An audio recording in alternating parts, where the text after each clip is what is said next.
اعوذ باللہ من الشیطان الرجیم بسم اللہ الرحمن الرحیم۔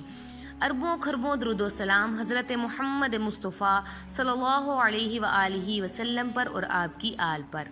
دا نالج فیکٹری کے ساتھیوں، السلام علیکم ورحمۃ اللہ وبرکاتہ۔ ناظرین کرام، آج کی ویڈیو کچھ کھٹی میٹھی اور دلچسپ خبروں کے ساتھ ہے، لیکن ویڈیو شروع ہونے سے پہلے آپ نے آنے والے معزز ساتھیوں سے گزارش ہے کہ ہمارا چینل سبسکرائب کریں، ساتھ ہی بیل آئیکن کو پریس کریں تاکہ آنے والی ہر نئی علمی اور دلچسپ ویڈیو آپ تک بآسانی پہنچ سکے۔ ناظرین کرام، جہانگیر ترین اور وزیر اعظم عمران خان کے پرنسپل سیکرٹری اعظم خان کے درمیان لڑائیوں اور نتیجتاً جہانگیر ترین کے ملک سے چلتا کیے جانے کے بعد اب وزیر خارجہ شاہ محمود قریشی کے ساتھ بھی ان کی مبینہ طور پر ہاتھا پائی کی خبریں منظر عام پر ہیں۔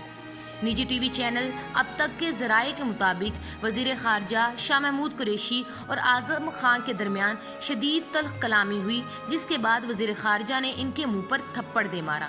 اطلاعات کے مطابق ہاتھا پائی کے بعد شاہ محمود قریشی نے وزیر اعظم عمران خان کو ان کے دفتر میں جا کر اعظم خان سے متعلق شکایت بھی لگائی ہے۔ یاد رہے کہ ماضی میں جب جہانگیر ترین کے خلاف چینی انکوائری رپورٹ منظر عام پر آئی تو انہوں نے بھی اسے سازش قرار دیتے ہوئے وزیر اعظم کے طاقتور پرنسپل سیکرٹری اعظم خان کو ہی اس سازش کا ذمہ دار ٹھہرایا تھا۔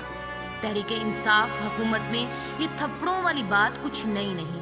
اس سے پہلے بھی وزیر سائنس اور ٹیکنالوجی فواد چودھری بھی 2 مرتبہ اس قسم کی حرکتوں میں ملوث پائے جا چکے ہیں۔ ایک مرتبہ انہوں نے سینئر صحافی سمیع ابراہیم کو ایک محفل میں زد و کوب کیا تھا، جبکہ دوسری مرتبہ مبشر لقمان کو بھی انہوں نے ایک شادی کی تقریب میں مار پیٹ کا نشانہ بنایا تھا۔ اب دیکھنا یہ ہے کہ پی ٹی آئی کی حکومت میں اگلی باری کس کی ہے۔ ویڈیو پسند آنے کی صورت میں لائک اور شیئر کریں، اپنا اور اپنے پیاروں کا خیال رکھیں۔ السلام علیکم ورحمۃ اللہ وبرکاتہ۔